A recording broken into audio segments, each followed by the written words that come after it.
Shankar Lumina, இல்லிக்குப்பம் road, Guduvanchery ஜங்ஷன்ல இருந்து எக்ஸாக்டா 3 kilometres. Cookery சேனலை பார்த்து யார் வேணாலும் சமையல் பண்ணலாம். ஆனா சுவையான சமையல் பண்றது எப்படி? நான் இதயம் நல்லெண்ணெயில சமையல் பண்றேன். ஆஹா ஓஹோன்னு பாராட்டுறாங்க. நீங்களும் இதயம் நல்லெண்ணெயில சமையல் பண்ணுங்க, பாராட்ட வாங்குங்க. தினம் தோறும் வாங்குவே இதயம் இதயம். வணக்கம், செய்தி சுருக்கம். டேய் ஓடு ஓடு. உலுக்கும் நிலச்சரிவு காட்சி, திருவண்ணாமலையில் நடந்த அதிர்ச்சி.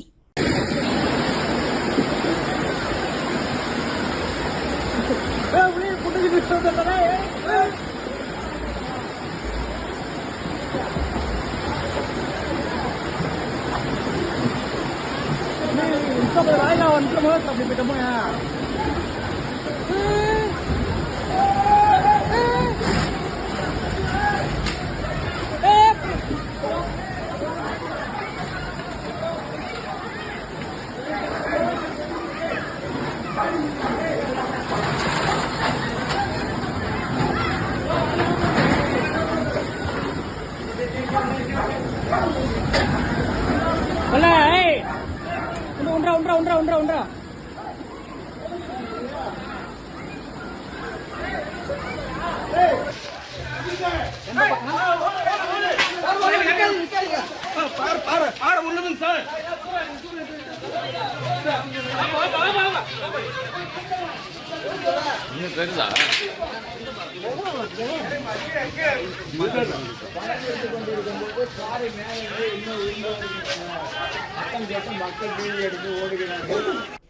திருவண்ணாமலையில் நடந்த நிலச்சரிவு சம்பவம் தமிழகத்தை உலுக்கி போட்டுள்ளது.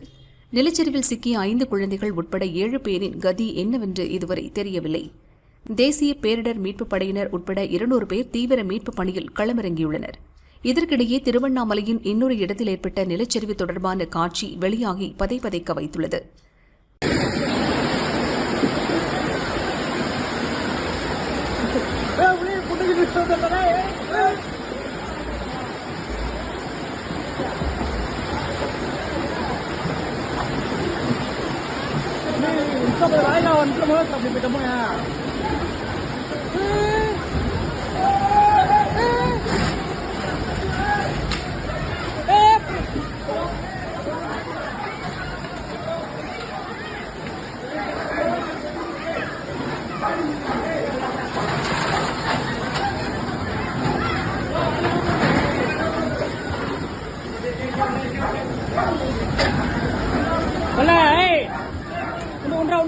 உண்டா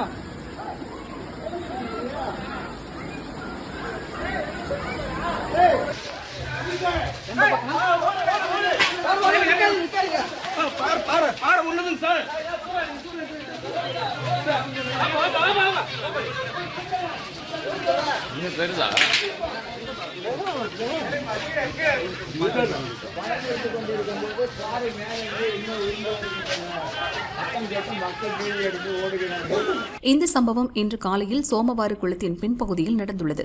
கனமழை காரணமாக மலையை அரித்துக் கொண்டு சேரும் சகதியுமாக வெள்ளம் பாய்ந்தது. ஒரு கட்டத்தில் பாறை கட்டுமானம் சரிந்து விழுந்தது அதிர்ச்சியை ஏற்படுத்தியது. அங்கு வசிப்பவர்கள் அலறியடித்து ஓட்டம் பிடித்தனர். இந்த மலைப்பகுதியில் சுமார் 10,000 வீடுகள் உள்ளன. நிலச்சரிவு அபாயம் இருக்கும் பகுதிகளிலிருந்து மக்கள் வெளியேற அதிகாரிகள் உத்தரவிட்டுள்ளனர். நிலச்சரிவு ஏற்பட்ட இடத்தில் காத்திருக்கும் பெரிய பாறை உருண்டால் அவ்வளவுதான்.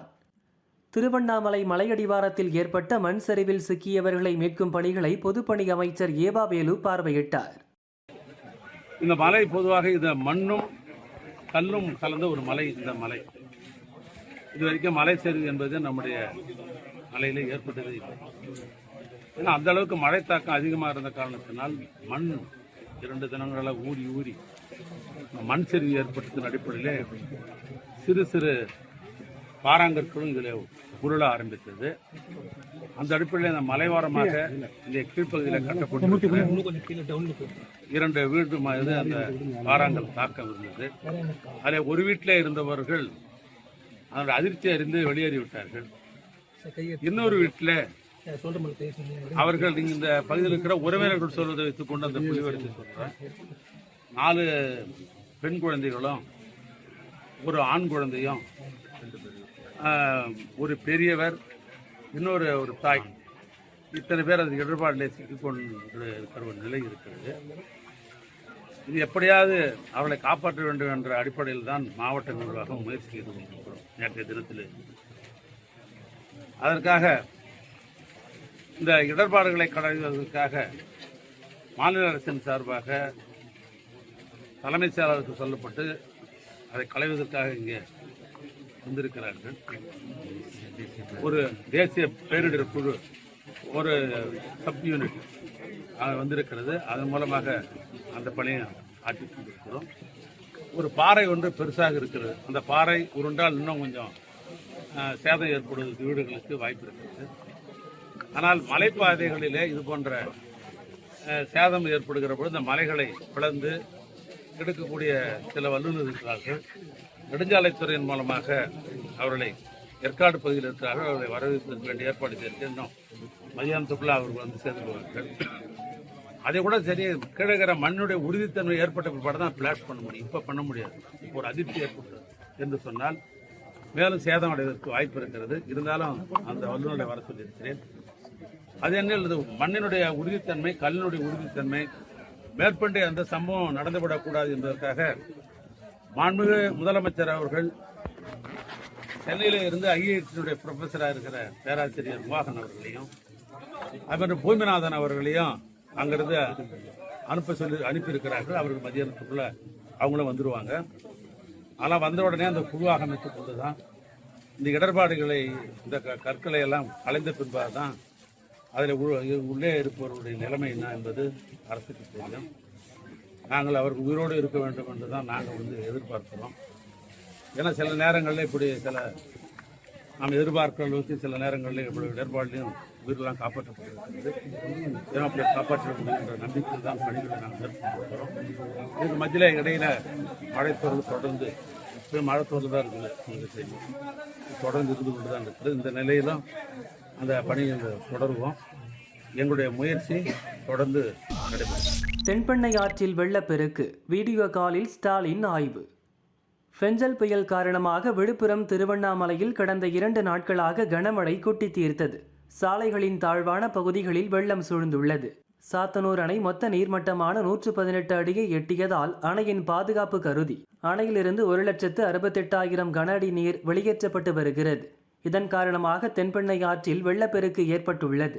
தென்பெண்ணை ஆற்றின் கரையோரம் வசிக்கும் மக்கள் பாதுகாப்பான இடங்களுக்கு செல்லுமாறு கலெக்டர் வேண்டுகோள் விடுத்துள்ளார். வெள்ளப்பெருக்கு காரணமாக கடலூரில் வெள்ள நீர் ஊருக்குள் புகுந்தது.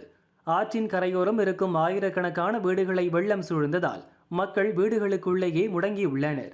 கடலூர் கலெக்டர் அலுவலகம், வெளிச்சம்மண்டலம், கண்டைக்காடு, தாழங்குடா உள்ளிட்ட பகுதிகளில் வெள்ளம் சூழ்ந்தது. திருக்கோவிலூர், அரக்கண்டநல்லூர் உள்ளிட்ட கரையோர பகுதி மக்களுக்கு வெள்ள அபாய எச்சரிக்கை விடுக்கப்பட்டுள்ளது. திருக்கோவிலூர் விழுப்புரம் இடையிலான சாலையில் தண்ணீர் செல்வதால் போக்குவரத்து துண்டிக்கப்பட்டுள்ளது. கடலூரில் வெள்ளம் பாதித்த பகுதிகளில் உழவர் நலத்துறை அமைச்சர் MRK பன்னீர்செல்வம் ஆய்வு செய்தார். அப்போது முதல்வர் ஸ்டாலின் வீடியோ காலில் தொடர்பு கொண்டு வெள்ள சீரமைப்பு பணிகள் குறித்து கேட்டறிந்தார். அப்பகுதி மக்களுடன் கலந்துரையாடி குறைகளை விசாரித்தார். கலெக்டர் ஆஃபீஸுக்குள்ள தண்ணி வந்துருக்கு பாருங்க. அந்த அளவுக்கு எல்லாம் ஃபுல்லாக ஊரெல்லாம் தண்ணி, எல்லாம் தண்ணி எல்லாம் எல்லாம் ஆறு பக்கத்து ஆறு, அதான் அந்த ஆறு திரும்பி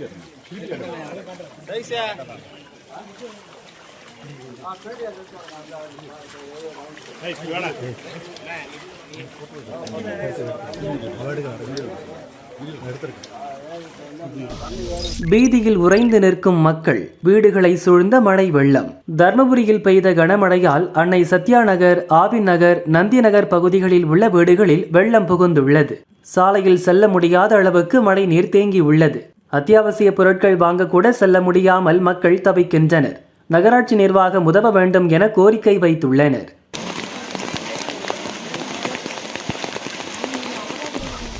விழுப்புரத்தை புரட்டி போட்ட புயல், முதல்வர் ஸ்டாலின் ஆய்வு. ஃபெஞ்சல் புயலால் விழுப்புரம் மாவட்டத்தில் சனிக்கிழமை பெய்ய துவங்கிய மழை ஞாயிற்றுக்கிழமை இரவு வரை தொடர்ந்தது.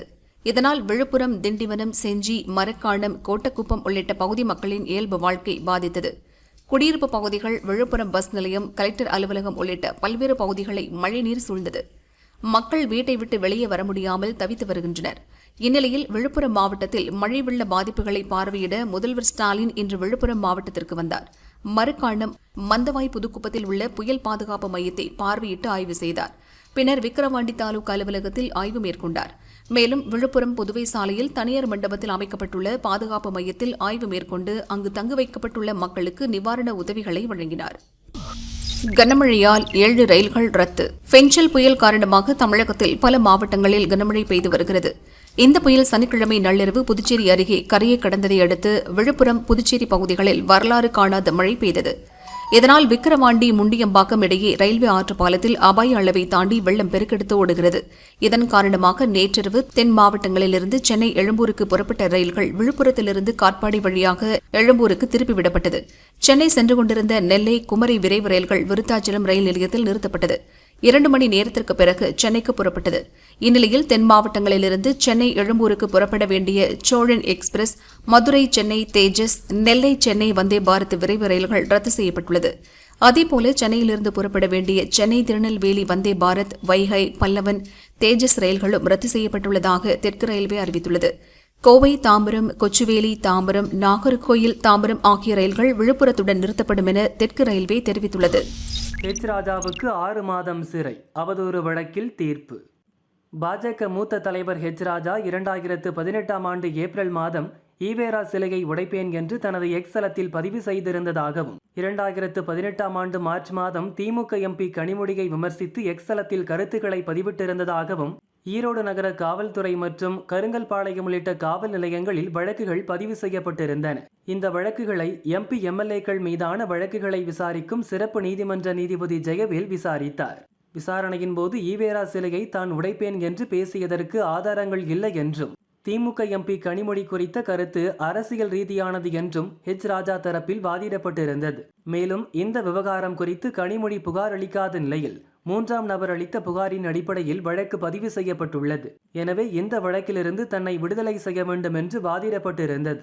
வழக்கில் அனைத்து தரப்பு வாதங்களும் நிறைவடைந்த நிலையில் வழக்கு தீர்ப்புக்காக ஒத்திவைக்கப்பட்டிருந்தது.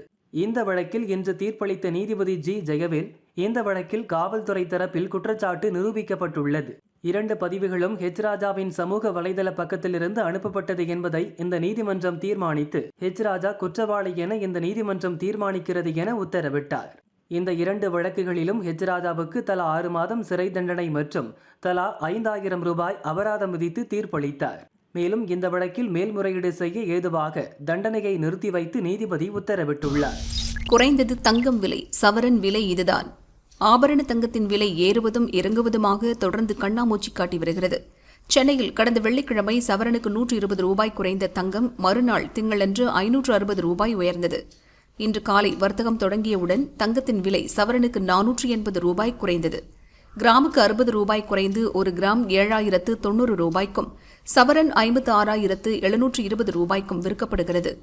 வெள்ளி விலையில் எந்த மாற்றமும் இல்லை. 1 கிராம் வெள்ளி 100 ரூபாய்க்கும் 1 கிலோ வெள்ளி 1 லட்சம் ரூபாய்க்கும் விற்பனையாகிறது. திருவண்ணாமலை தீப விழா துவங்கியது. திருவண்ணாமலை அருணாச்சலேஸ்வரர் கோவிலில் பிரசித்தி பெற்ற கார்த்திகை தீப திருவிழா காவல் தெய்வமான துர்க்கையம்மன் உற்சவத்துடன் நேற்று துவங்கியது. இன்று பிடாரியம்மன் உற்சவமும் நாளை விநாயகர் உற்சவமும் நடக்கிறது. 3 நாள் எல்லை தெய்வ வழிபாட்டுக்கு பிறகு டிசம்பர் 4ஆம் தேதி கோவிலின் தங்க கொடிமரத்தில் கொடியேற்றும் நிகழ்ச்சி நடக்க உள்ளது. அன்று முதல் தொடர்ந்து பல்வேறு உற்சவங்களுக்கு ஏற்பாடுகள் செய்யப்பட்டுள்ளன. முக்கிய நிகழ்வான தீபத் திருவிழா வரும் 13ஆம் தேதி நடக்கிறது. அன்று மாலை 6 மணிக்கு 2668 அடி உயரமுள்ள திருவண்ணாமலை உச்சியில் மகா தீபம் ஏற்றப்பட உள்ளது. 11 நாட்களுக்கு மகா தீபம் எரியும். இந்த ஆண்டு கார்த்திகை தீப திருவிழாவுக்கு சுமார் 40 லட்சம் பக்தர்கள் வருவார்கள் என எதிர்பார்க்கப்படுகிறது.